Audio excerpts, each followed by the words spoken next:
On tonight's headlines, with a trumpet fanfare and gun salutes, King Charles III was officially proclaimed king at a pomp-filled ceremony today in which he pledged to emulate his late mother, Queen Elizabeth II, and serve for the rest of his life. A stream of mourners lay flowers and tributes outside Buckingham Palace as it becomes the focal point of a country grieving the death of Queen Elizabeth II.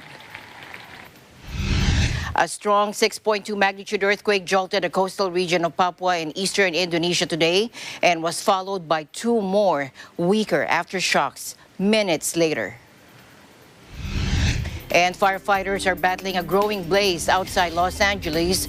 We're bracing Friday for mudslides and flooding as a storm barrels into burn areas.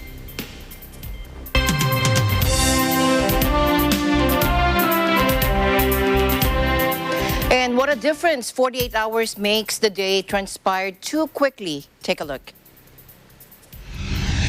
She had just requested Liz Truss to form a new administration as the new prime minister. The last handover of power at Balmoral was when Queen Victoria was on the throne. Until the end, she was carrying out her duties as she had committed to do as a young royal. To quote her 21st birthday in 1947, she said, "My whole life, whether it be long or short, shall be devoted to your service." The British people took a collective gasp upon hearing of the news of her passing. She was 96. Her son, now King Charles Philip Arthur George, has ascended to the throne, the oldest monarch to accede to the British throne. And with the trumpet, fanfare, and gun salutes, King Charles III was officially proclaimed king at this pomp-filled ceremony today, at which he pledged to emulate his late mother, Queen Elizabeth II, and serve for the rest of his life. Let's listen in.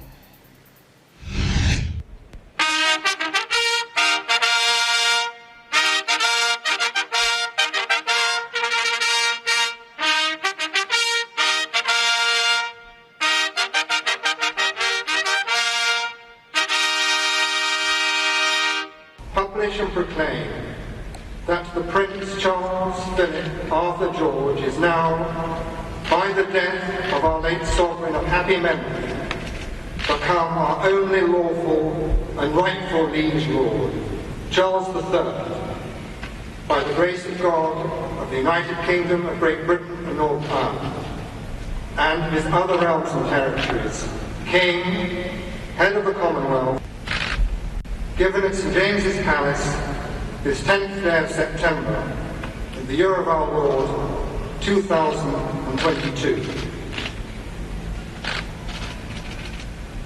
God save the King!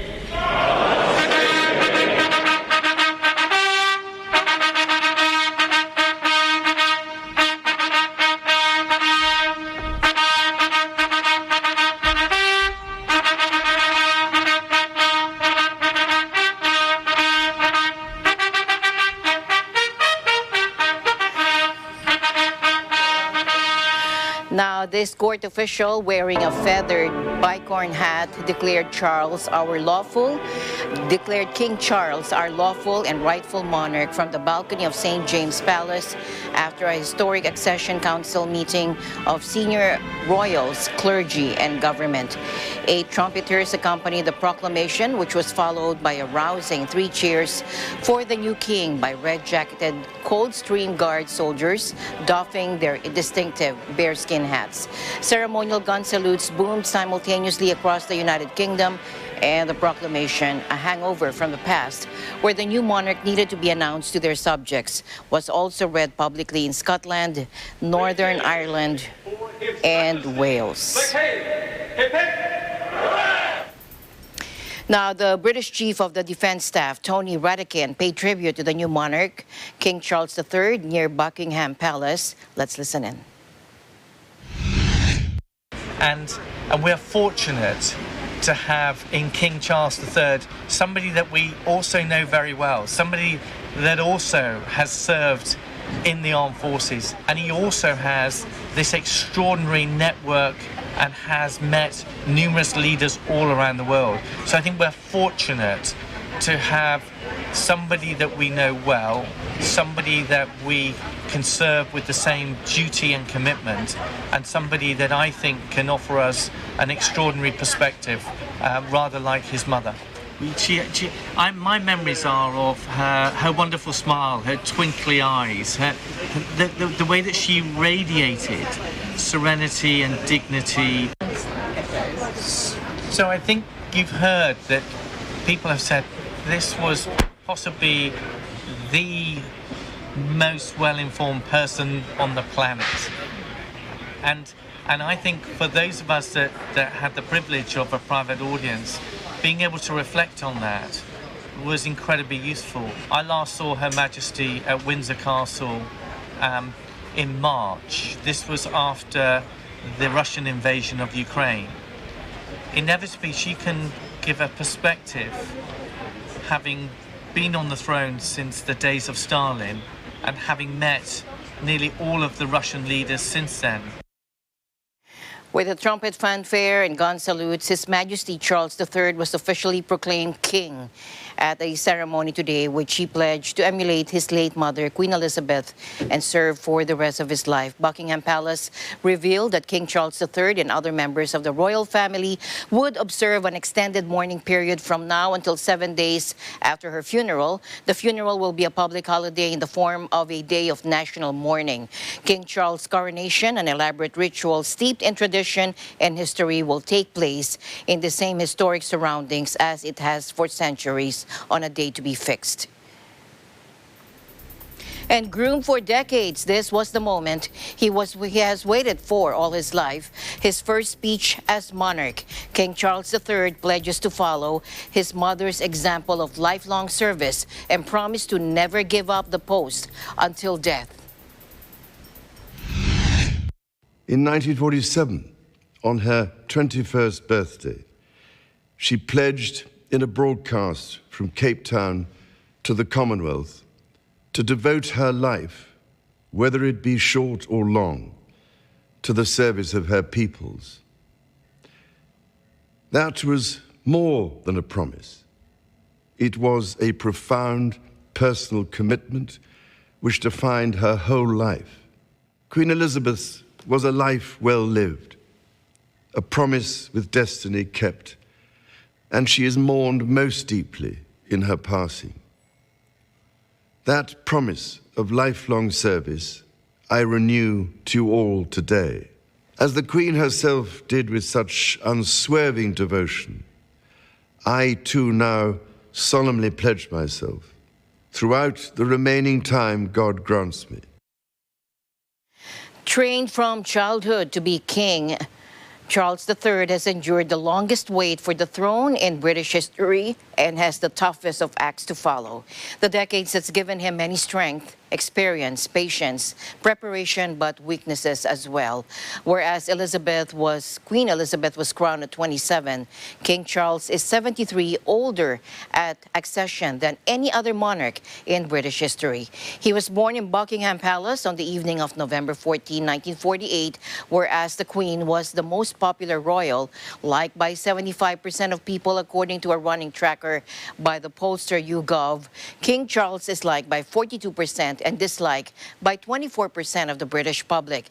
Many pundits attribute that to his marriage to Princess Diana and the royals' perceived unsympathetic treatment of her death in 1997. Now, following the death of the monarch, her son, Prince Charles, has ascended, and now the king has ascended the throne and will be called King Charles III. Arian Celestino was at the Windsor Castle. Arian? The eldest of the Queen's 4 children, Charles, Prince of Wales, became king immediately, who at 73 is the oldest heir apparent in British history. Royal officials confirmed he is now known as King Charles III, the first king of that name to sit on the throne since 1685. I have been brought up to cherish a sense of duty to others and to hold in the greatest respect the precious traditions, freedoms, and responsibilities of our unique history and our system of parliamentary government. As the Queen herself did with such unswerving devotion, I too now solemnly pledge myself, throughout the remaining time God grants me, to uphold the constitutional principles at the heart of our nation. You know, it really feels quite difficult to say King Charles and not be celebrating our Queen. And I think, as I said, he's got really big boots to fill, but I think he's had such an amazing role model, and he's been able to watch her for a very long time doing a brilliant job. So I think he's had the best role model to follow. And it's got a very hard act to follow. He's obviously been waiting a long time, and I think he's got to change, but I'm sure he will fulfill the role magnificently. Yeah. The palace had long recognized her mortality, and the transition to Charles was already well underway. He, Prince William, who now becomes heir, and his wife Catherine began to assume more of the Queen's official roles. As my heir, William now assumes the Scottish titles which have meant so much to me. Today, I am proud to create him Prince of Wales, Tywysog Cymru, the country whose title I've been so greatly privileged to bear. With Catherine beside him, our new Prince and Princess of Wales will, I know, continue to inspire and lead our national conversations, helping to bring the marginal to the centre ground, where vital help can be given. One of the Queen's decisive acts was to settle an unanswered question for the succession, giving her blessing for Charles' second wife, Camilla, to be called Queen Consort. This is also a time of change for my family. I count on the loving help of my darling wife, Camilla. In recognition of her own loyal public service since our marriage 17 years ago, she becomes my Queen Consort. I know she will bring to the demands of her new role the steadfast devotion to duty on which I have come to rely so much. The final public farewell at Westminster Abbey in London will be a public holiday in the form of a day of national mourning. From Windsor Castle, United Kingdom, this is Ariane Celestino for Eagle News. We live in extraordinary times. And the King's mother, Queen Elizabeth II, was crowned in 1953 with huge fanfare and national excitement, aged just 25, and in the ensuing years earned the love and respect of millions worldwide. But after 73 years as her understudy, King Charles' reign risks paling in comparison. Let's listen in. Again, the Queen's passing is an end of an era, but the one thing the monarchy does have is continuity. In the last few years of the Queen's reign, of course, there had been a lot of work done on the transition of the crown. And I think that the Prince of Wales, over the last few years, has been not only preparing for the role, but actually doing the role. And his reign will be seen in a way as a transition to his son, much younger, more glamorous, and of course William will be on the throne a lot longer. I think that William and Kate mirror in many ways a young Queen and Philip. They're not so young now, but in that respect they will certainly give the monarchy, and after such old monarchs, a sense of modernity that is probably needed to help with its continuity. Yeah, of course, there have been a lot of problems over the years. But the one thing that the Queen was able to do was to rise above it, because she's not a political figure. She was able, in a way, I think, to give a sense of stability to the country when at times, it was very difficult, such as the miners' strike or during Thatcherism. She was able to be somebody who gave a warmth where actually government was seen as distant.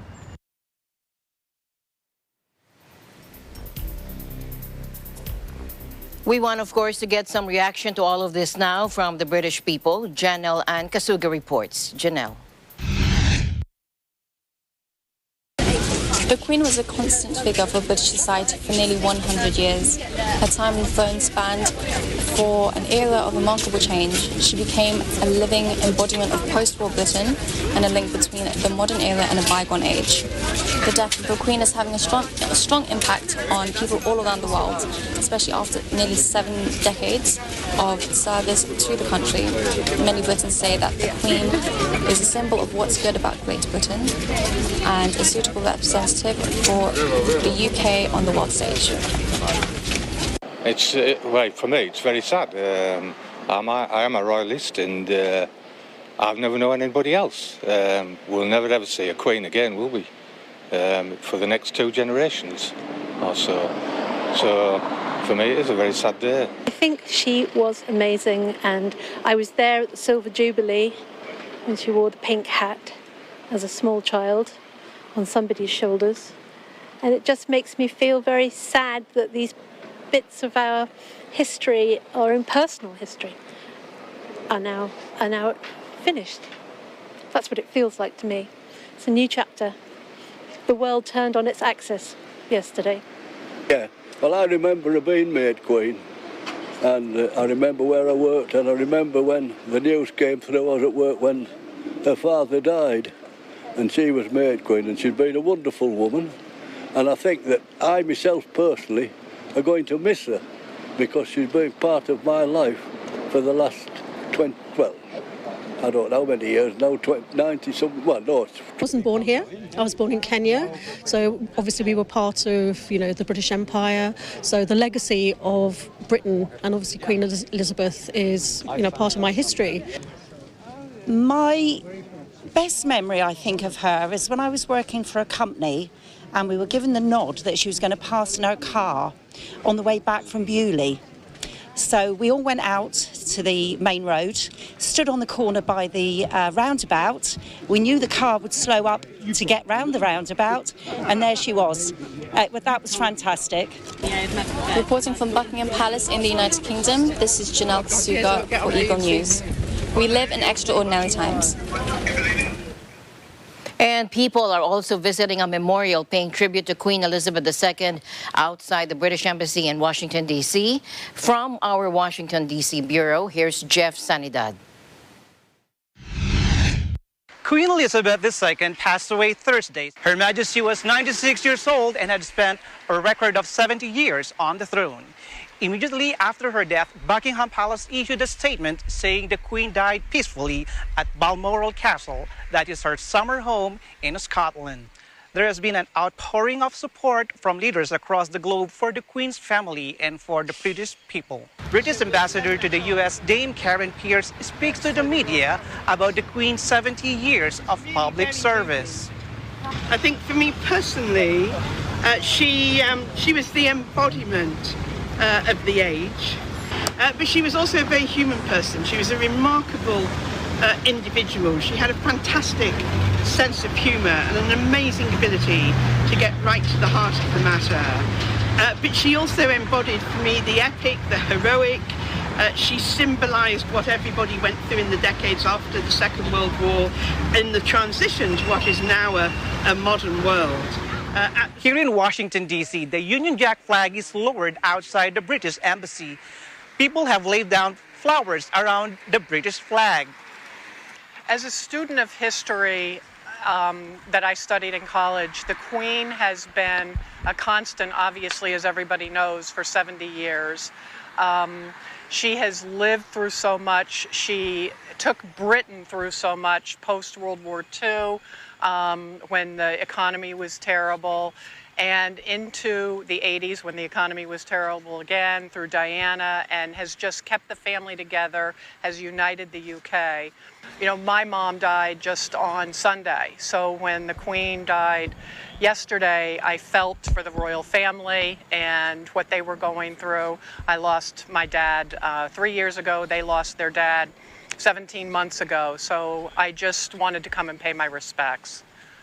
From the British Embassy here in Washington, D.C., Jeff Sanidad, Eagle News. We live in extraordinary times. Thanks, Jeff. We'll be back with more news right after this.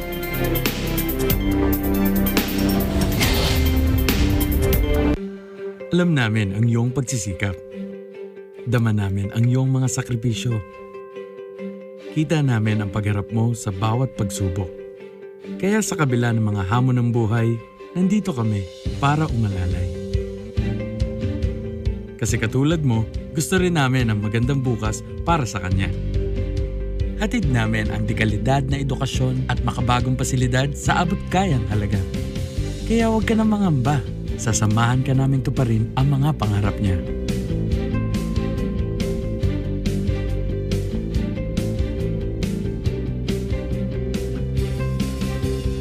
Maaasahan mong sulit dito ang mga pinagsikapan mo.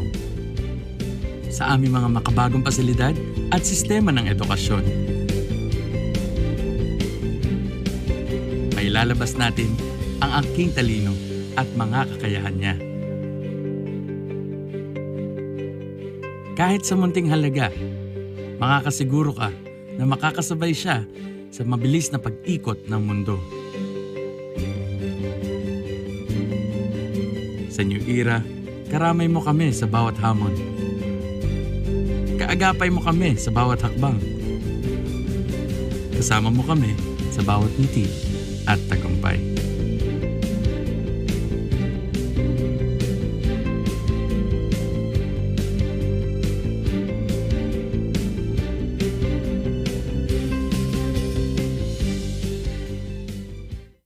Add to cart, di ma. Ating gabi na. Wait lang ma, minsan lang kasi itong sale ma. Minsan? Eh, buwan-buwan inaabangan mo yung 1-1, 2-2. Hi, Miss Jane. Sa'yo lahat yan. Kalahati pa lang po yan, ma'am. May paparating pa po tayo mamaya. Darling, mai-consider bang addiction yung mga ganap ni Jane? Parang OA naman yung term addiction.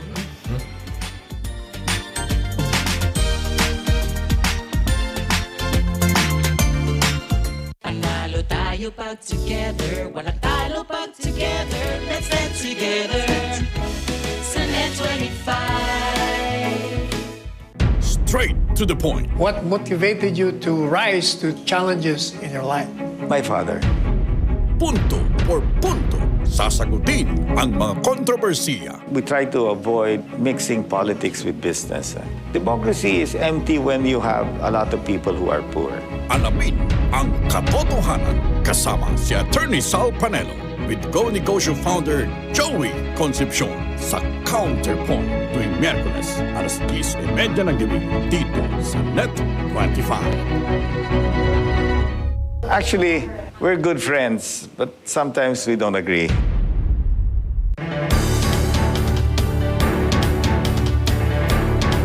Isa ka ba sa nagulat sa mga gastos sa biglaang pagkakasakit o pagpanaw ng isang mahal sa buhay? Nakarinig ka na rin ba ng mga kwento na kahit masakit mawalan ng mahal sa buhay o magkaroon ng may malubhang sakit, kinaya pa rin nila na pinagdaanan dahil may insurance na sumagot ng gastos? Perhaps many of us are also planning for insurance to have funds available for emergency situations and even death and critical illnesses. Pero paano nga ba ang pag-invest sa pamamagitan ng insurance? We'll find out from our special guest, Mr. Harold De Leon, First Vice President of Security Bank Corporation. This pandemic has really taught us the value of insurance, and I strongly encourage you to get protected. Do it now, mahirap ipagpabukas ito. Open for business with Cesar Vallejos, Sunday, 9 p.m.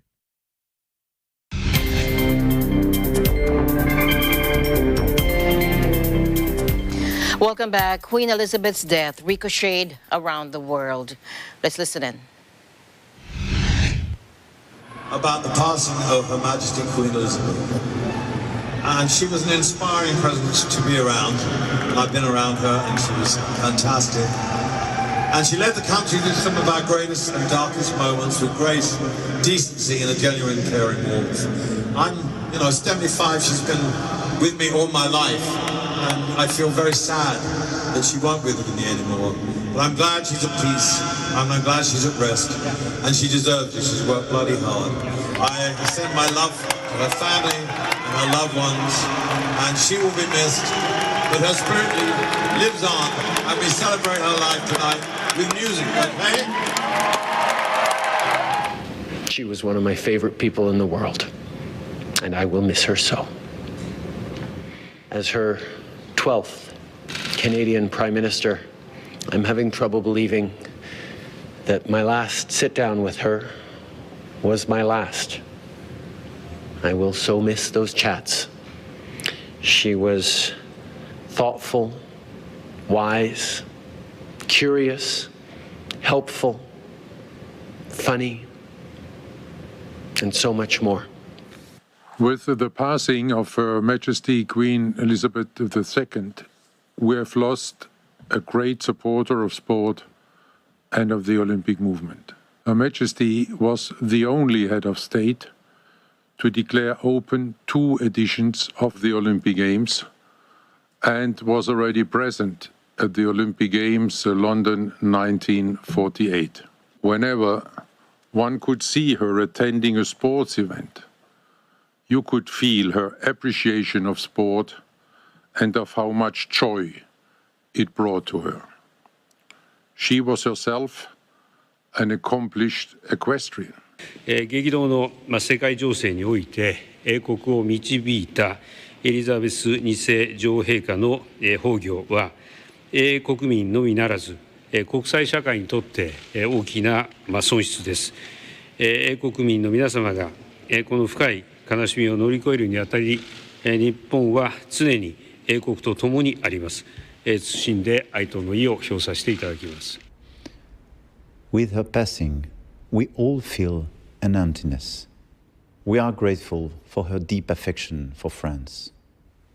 Elizabeth II mastered our language, loved our culture, and touched our hearts.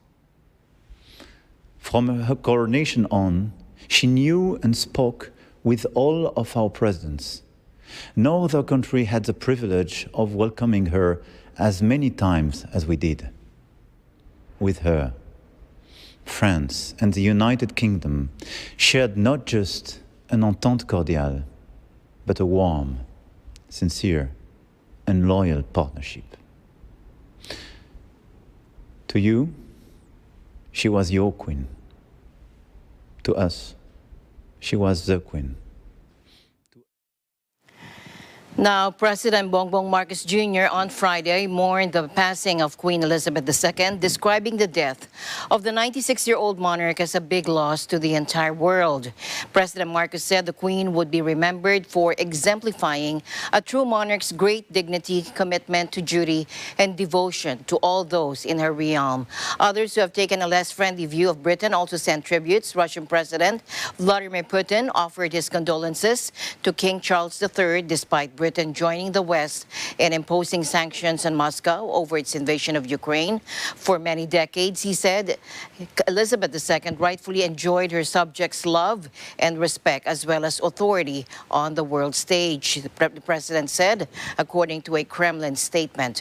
Although Russians respected her for her wisdom, President Putin's attendance at the Queen's funeral is not being considered, according to a Kremlin spokesman. Meanwhile, Chinese President Xi Jinping on Friday offered sincere sympathies to the British government and the people. And the UN Security Council held a minute of silence. Queen Elizabeth was a reassuring presence throughout the decades of sweeping change. According to UN Secretary General Antonio Guterres, Her Majesty, he said, Queen Elizabeth II, the Queen of the United Kingdom of Great Britain and Northern Ireland, has twice addressed the world leaders from the podium of the UN General Assembly. Her first trip to New York took place in 1957 and then back again in July 2010. Let's listen in.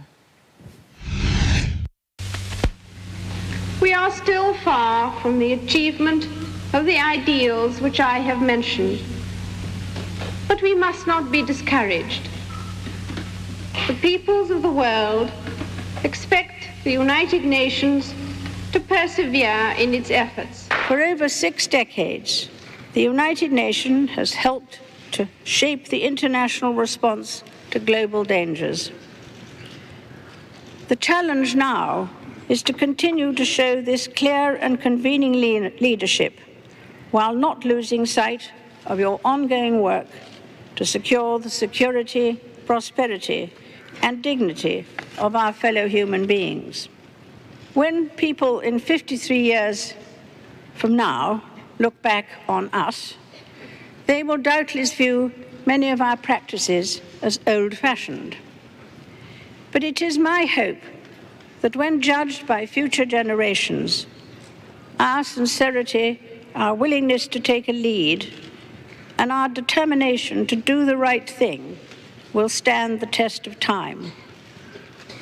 In tomorrow's world, we must all work together as hard as ever if we are truly to be United Nations. Her first trip to New York took place in 1957, 5 years into her reign as the head of the Commonwealth and Queen Regnant of 7 independent Commonwealth countries, the UK, Canada, Australia, New Zealand, South Africa, Pakistan, and Ceylon.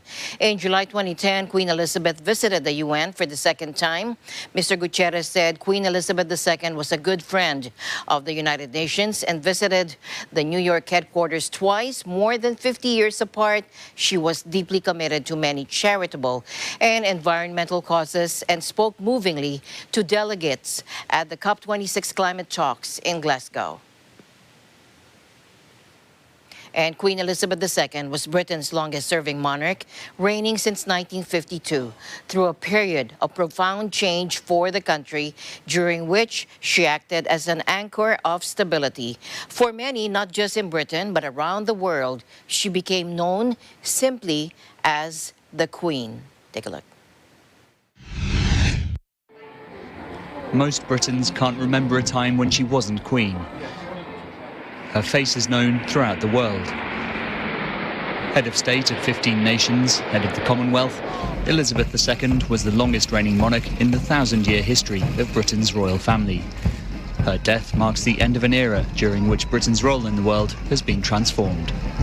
She's the longest serving, the longest reigning, the oldest monarch in history. She's somebody, I think, that will leave a legacy that will go on for many, many years. Born on April the 21st, 1926, Elizabeth Windsor was never meant to become Queen. But in 1936, her uncle, Edward VIII, shocked the world by abdicating to marry an American divorcee, making his brother king and Elizabeth heir to the throne. When George VI died in 1952, Elizabeth became Queen at just 25 years old. Her coronation the following year was the first internationally televised live event. It was the moment she made her solemn promise to serve her country for life. She made it clear right from the start that she would see it through whatever happened. She would never abdicate under any circumstances, and that all of her life would be devoted to duty. And I think she got that sense of duty from her father, who rescued the monarchy after King Edward VIII had abdicated. Always strictly neutral politically, Elizabeth nonetheless had the ear of every British Prime Minister from Winston Churchill onwards. The content of their weekly meetings is one of Buckingham Palace's most closely guarded secrets. Are you supposed to be looking as if you're enjoying it? Yes. Throughout her 7 decades on the throne, she also met dozens of foreign leaders, everyone from Charles de Gaulle to Nelson Mandela to Donald Trump. She embodied stability in a century marked by political and social upheaval. Every decade that she was on the throne, there were massive changes, social changes. And there were wars, there were recessions, there were financial crises, there was the COVID crisis, all these things, and she was the one constant. Said by some to have been distant from her 4 children, her harshest test came in the wake of the death of Princess Diana, with British media judging her response too slow and reliant on outdated protocol. More recently, scandal surrounded her son Prince Andrew, who reached an out-of-court settlement after being accused of sexual assault.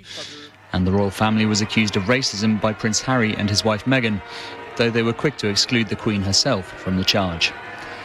Throughout it all, she has remained a steadying figurehead at the top of the institution. I mean, the Queen throughout her reign has been, I think, very stoic. She has been very enduring because she's understood that her position was not to make sort of sudden or perhaps dynamic moves, but to kind of be a more constant presence and also to listen, and I think that's something that she did very well very early on in her reign. She really listened and learned. Still working well into her 90s, her public appearances decreased following the death of her husband Philip. But in 2022, she reached 70 years on the throne, becoming the first monarch to mark a platinum jubilee. The celebrations were tinged with the knowledge that this would likely be her last such major event.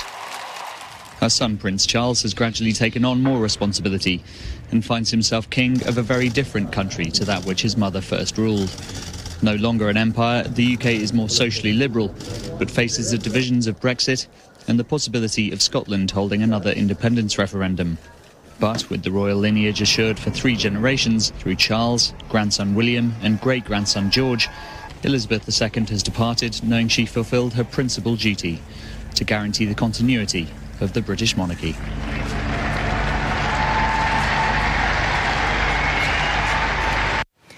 The news continues. Zero Eagle News will be back.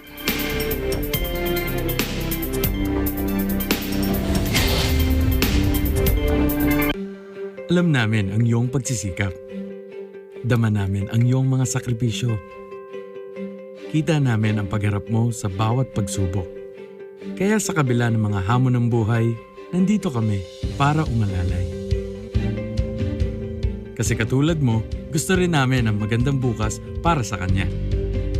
Hatid namin ang dekalidad na edukasyon at makabagong pasilidad sa abot kayang halaga. Kaya huwag ka na mangamba. Sasamahan ka namin tuparin ang mga pangarap niya.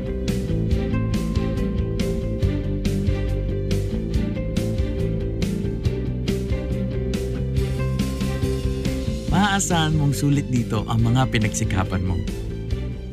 Sa aming mga makabagong pasilidad at sistema ng edukasyon.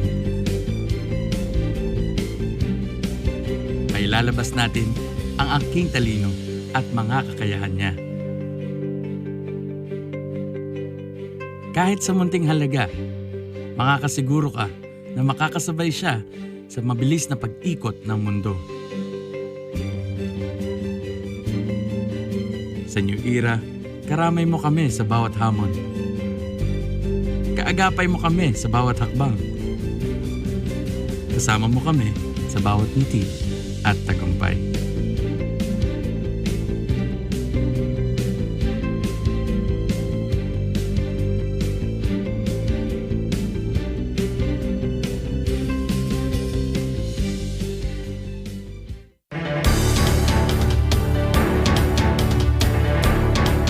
Isa ka ba sa nagulat sa mga gastos sa biglaang pagkakasakit o pagpanaw ng isang mahal sa buhay? Nakarinig ka na rin ba ng mga kwento na kahit masakit mawalan ng mahal sa buhay o magkaroon ng may malubhang sakit, kinaya pa rin nila na pinagdaanan dahil may insurance na sumagot ng gastos? Perhaps many of us are also planning for insurance to have funds available for emergency situations and even death and critical illnesses. Pero paano nga ba ang pag-invest sa pamamagitan ng insurance?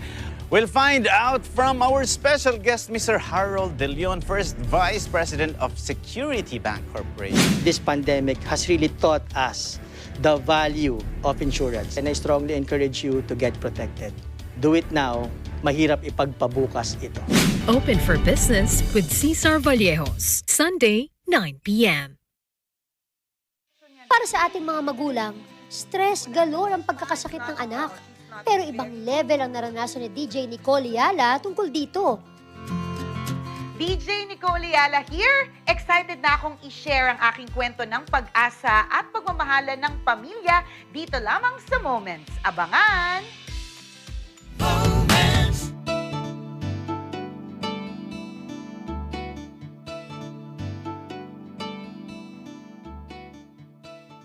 Panalo tayo pag together, walang talo pag together. Let's stand together sa Net 25. Mga ka-shoppers, magandang buhay sa inyo lahat. Handa na ba ang inyong mga shopping list? Kasi kung anong mga hanap nyo, meron yan dito. Eat na hit, check. Food trip, check. Pero syempre, hindi rin mawawala ang ating fashion, arts and crafts, at marami pang pwedeng pagpilian. At syempre, may bonus pang celebrity seller na ating mga kwentuhan. There's something with the laing na wala sa iba. Yes. Dito lang sa Shopping All the Way with Jojo A.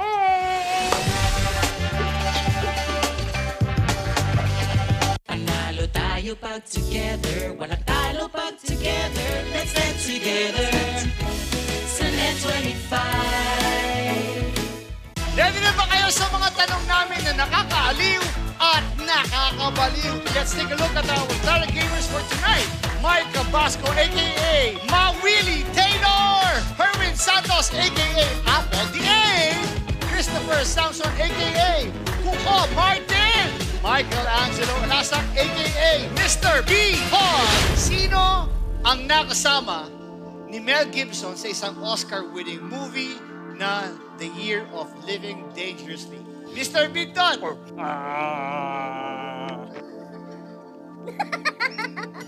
B. Not again? Agad!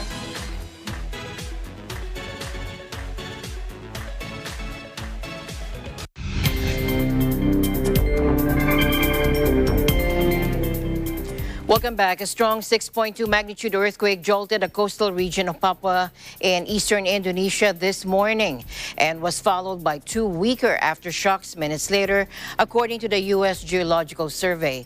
The first two quakes, the second a 5.8 magnitude tremor, hit at a relatively shallow depth of 15 kilometers, about 272 kilometers from the town of Apepura, according to the USGS. A third 5.9 magnitude quake then hit the area at a depth of 32 kilometers. No casualties or damages were immediately reported by authorities, and no tsunami warning accompanied the inland quakes. But the Indonesian Meteorology and Geophysics Agency warned of moderate shaking and potential light damage. It also told residents of nearby towns to watch out for possible aftershocks in its online advisory. BKMG Earthquake and Tsunami Coordinator Daryono, who like many Indonesians goes by one name, told AFP no reports of damage were immediately available from the area. The official, citing the agency's modeling, said the quakes were likely felt by residents in Sarmi, a coastal town of about 11,000 people close to the epicenter, and the neighboring Namberamo area, home to about 36,000 people. A wildfire burning outside Los Angeles has doubled in size in less than 24 hours, according to firefighters, as they endured yet another day of blistering heat in the western U.S. Take a look. Mountain Fire Base Camp in Siskiyou County. California and the western United States are experiencing unprecedented temperatures. This heat wave is on track to be both the hottest and longest on record in California for September. California has stepped up to keep the lights on so far, but we are heading into the worst part of this heat wave and need your help getting the word out. The more power we all save, the less likely power outages are. In Riverside County, we have the Fairview Fire. We are in unified command with Hemet Fire Department. The fire is currently 7,091 acres at 5% contained, and there are evacuations in the area. The Mosquito Fire in Placer County is currently 822 acres and 0% contained. Sheriff's deputies were going door to door to urge residents to get out of harm's way. At least two people have already died in the blaze, apparently trapped by fast-moving flames as they tried to flee. Further north, the Mosquito Fire was raging out of control outside Sacramento, and they had already torched 30,000 acres. Firefighters said they didn't have any control of any of the perimeter of the blaze, which they believe has already damaged or destroyed a number of buildings. Two people are known to have died in the blaze, which erupted on Monday, the midpoint of a heat wave which lasted more than a week and seen temperatures repeatedly exceed 110 degrees Fahrenheit in parts of California, Nevada, and Arizona. The searing heat has put enormous strain on California's electrical grid as households crank up the air conditioning, and that has led to daily calls for consumers to conserve power to avoid blackouts, including text alerts sent to mobile phones. The grid operator has hailed public cooperation, which it said has helped keep the lights on throughout the state all week. And firefighters battling a growing blaze outside Los Angeles were bracing for mudslides and flooding as the storm barrels into burn areas. The remnants of a hurricane that hit Mexico were bringing strong winds that are likely to fan the Fairview fire, prompting wider evacuation orders. Tropical Storm K, which made landfall in Mexico as the hurricane on Thursday, was rolling north and expected to bring heavy rain to parts of California and Arizona. Forecasters at the National Weather Service said up to 7 inches of rain could fall in the area around the Fairview fire, creating the risk of flash flooding and mud flows in areas where burnt-out soil cannot absorb the sudden downpour. The storm, which by Friday afternoon was lashing Southern California with gusts of over 100 miles per hour, looked set gradually to bring an end to the punishing heat wave that has enveloped a large chunk of the western U.S. for more than a week. The western U.S. is more than 2 decades into a historic drought that scientists say is being worsened by human-made climate change. From a hastily erected embankment protecting Mehar City, the price board of a gas station poke above a vast lake that has emerged, growing to tens of kilometers wide. Now, beyond the shoreline in southern Sindh in Pakistan, hundreds of villages and swathes of farmland are lost beneath the water. They were destroyed by floods that have affected nearly a third of the country. Take a look. फांसी प्यासी नहीं बूढ़े महीने में वो माल आना उन्हें कर रहे हैं वो तो भूखा मरे नहीं कर रहे हैं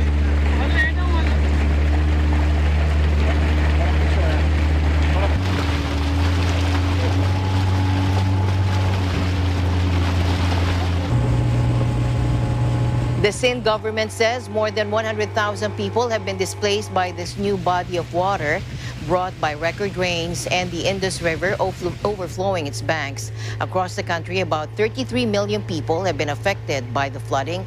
Nearly 2 million homes and businesses destroyed, 7,000 kilometers of roads washed away, and 256 bridges knocked out. Navy volunteers cruise the waters on lifeboats to deliver aid and ferry people in need of medical care back to the city, while the displaced are now forced to live in makeshift camps. Meanwhile, UN Secretary General Antonio Guterres has appealed to the world for massive support for Pakistan's flood response after arriving in the front country on Friday. Take a look. Pakistan needs massive financial support to respond to this crisis that have costed, according to some estimates I've heard today, about $30 billion and counting.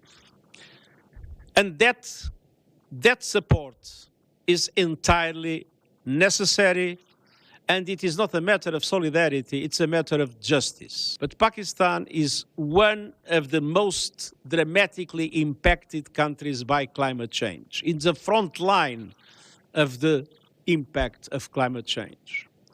And it is absolutely essential that this is recognized by the international community, especially by those countries that have more contributed to climate change. Now, the Pakistani government and the UN chief blame climate change for record monsoon rains and the glacier melt in the country's northern mountains that have triggered floods, killing more than 1,391 people. Houses, roads, railway tracks, bridges, livestock, and crops have been swept away, and more than 500,000 people have been left homeless and living in tents. The lives of nearly 33 million people have also been disrupted, according to the government. And the trip comes less than 2 weeks after Mr. Guterres appealed for $160 million in emergency funding to help those affected by the floods that have cost at least $10 billion in damages. During his 2-day visit, the UN chief will meet Prime Minister Shehbaz Sharif, Foreign Minister Bilawal Bhutto Zardari, and tour the affected areas. And the leaders of 24 African countries urge wealthier nations to uphold their aid pledges so the continent can tackle climate change impacts for which it shares little blame. Take a look. Trying to solve that problem can go forever, complaining about the fact that climate finance, like development finance, is insufficient, inefficient, and costly. Insufficient because of the gaps that you mentioned. Inefficient because for some funds, it takes them 3 to 4 years to release the money from the day they start shaking hands with ministers. And the fact that it's costly because in many cases, countries, developing economies are pushed to borrow at a very high cost in order to deal with the priorities for adaptation mitigation. Look, we're all conscious of the urgency of this, which is why those commitments were made. We're all conscious that the world has left this exceptionally late to mainstream and take seriously. We're all conscious that it took 11 years from that Copenhagen commitment to a form of commitment in Glasgow. And that underscores that ultimately the official sector is going to be important, but is not going to finance the whole. But it's all linked, Elena. It's not. Now, the three-day forum came 2 months before Egypt hosts the crucial COP27 climate conference in Sharm el-Sheikh in November. The African continent emits only around 3% of global CO2 emissions, according to former UN Chief Ban Ki-moon this week. And yet, African nations are among those most exposed to the impact of climate change, notably worsening droughts and floods. The African leader said the financial aid was needed in view of the disproportionate impact of climate change and nature loss on the African continent.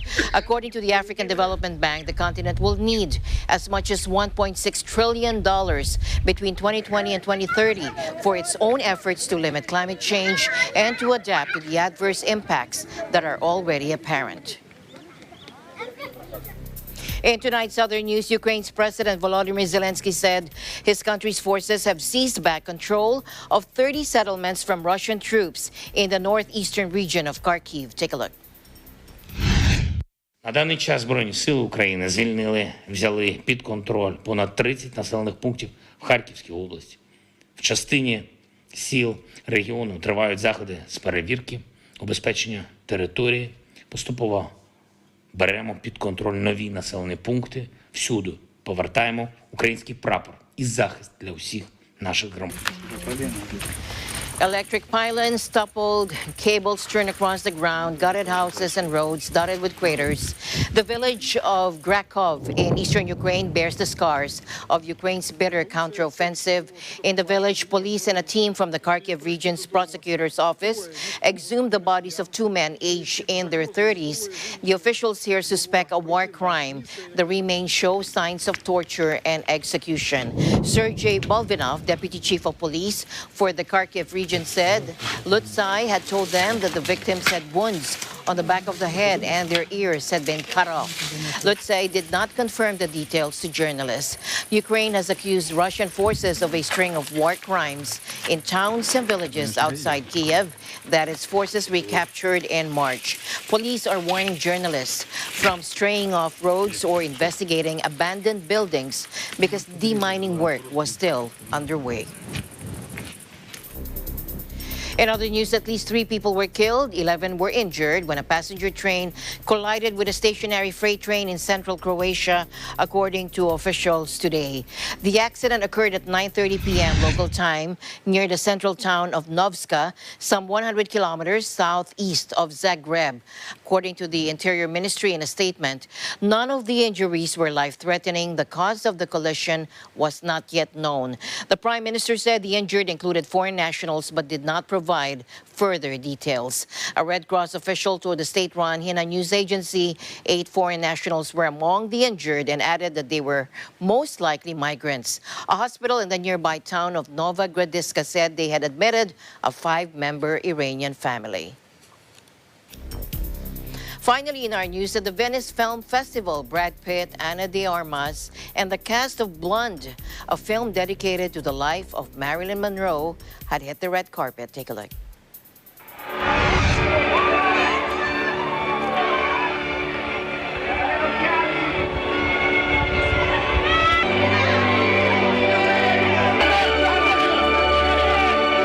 The biopic of Marilyn Monroe finally hit the film fest in Venice. Cuban star Ana de Armas has stunned viewers in The Long-Delayed Blonde. The film delves into the childhood trauma and abuse behind the 20th century icon. It was shot in the real homes where Monroe was raised and died. Australian director Andrew Dominic spent 11 years trying to get the film made. Co-produced by Brad Pitt, the movie will bypass cinemas and be released on Netflix. And that's it for tonight's broadcast. As always, I'll end the day on a thoughtful note. Our ability to look back and smile at our past is proof that God's plan is to keep us moving forward. This has been Eagle News International. I'm Alma Angeles. Stay alert, stay informed, because we live in extraordinary times. Good night.